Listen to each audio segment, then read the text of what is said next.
the window of opportunity is closing. So what do you mean by that exactly? And what's at stake if someone misses that window?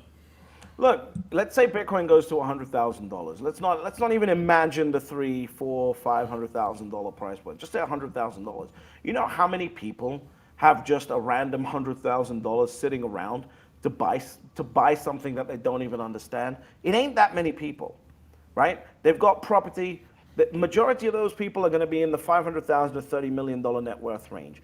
Those people are primarily in real estate. So now to generate $100,000, yeah, somebody with a $30 million portfolio might be able to do that. But somebody with a $5 million portfolio probably needs to sell a house in order to generate that liquidity. It's not going to take you 3 to 6 months to sell that damn thing in order to generate that liquidity. And that's for an asset that you just discovered, right? No one's going to go through the ball ache of doing that. So that's what I'm saying. Now is the time. You've got a limited amount of time. Already priced out the poor. We've already priced out the middle class worldwide.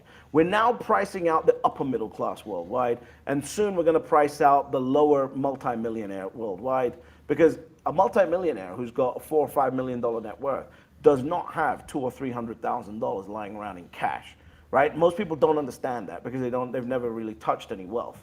They don't know that somebody who can be worth $4 or $5 million and not have $100,000, $150,000, $200,000 in the bank because it's in assets.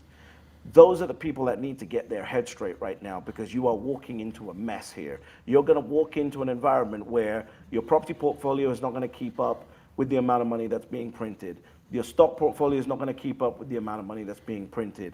The gold is definitely not going to keep up with the amount of money that's being printed, because the supply cap is the most important thing, and it's now is the time to understand Bitcoin. Whether you execute at this very day or not, that's not what I'm here to do.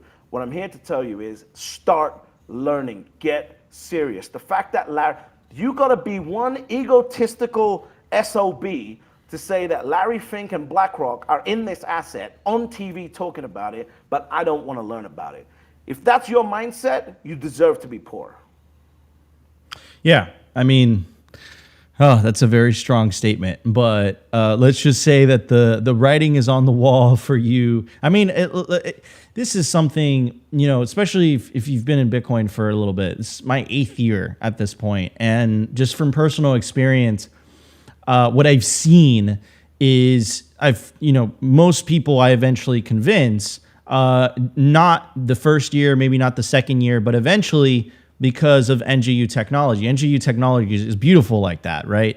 It humbles everyone eventually, because they might not believe in the asset at first, but when you've been telling someone to buy Bitcoin since it's been $1,000 and now it's at $59,000, they tend to start listening to you, right? What is that, like a 59x? So yeah, I completely agree. I think that it's the window is closing to be a whole coiner. I think it's always going to be a good idea to buy Bitcoin. I think Bitcoin is the superior asset. Max Kaiser says that everything trends to zero as it relates to Bitcoin. I completely agree with that. It is a superior money. But I would say the opportunity, right? The opportunity for you to really benefit right before this thing becomes financially mainstream. I do believe that window is closing. But on record, I think everyone could buy Bitcoin. It's a good opportunity for everyone. But for the specific subsect of people, and I know who you're talking about, British Hodl, yes, it's like the older generation, boomer generation. They have the traditional portfolio between real estate and equities. I don't think they understand how much of a superior asset Bitcoin is, and it's hopefully they get on the train before it leaves the station, so to speak. Anyways, we are getting to the top of the hour, and I do want to be respectful of your time, so I do want to give you the opportunity to leave a last message with the audience. Well, look, firstly, before I talk to the audience, Nico, team, everyone, thanks for having me. It's been a pleasure. My mom watches your channel, so hi, mom, I guess.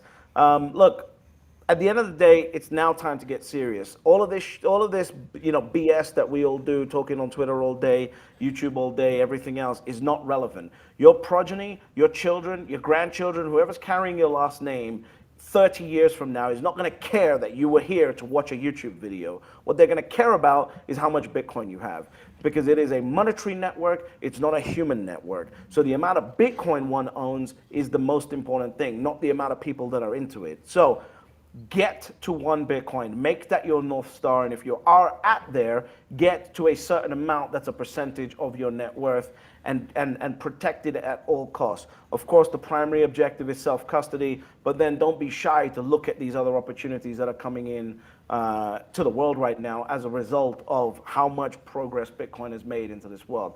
The main point is the sharks are now here. Pull your head out of your backside. If you're sitting there calm, relaxed about this, start getting urgent, start feeling the panic, understand that your time is running out, and understand that you must get to 1 Bitcoin. And ultimately, there are always only 3 rules to Bitcoin. Step number 1, you buy Bitcoin. Step number 2, you shut the hell up. And step number 3, you get fabulously wealthy. Nico team, thank you so much for having me. It's been an honor.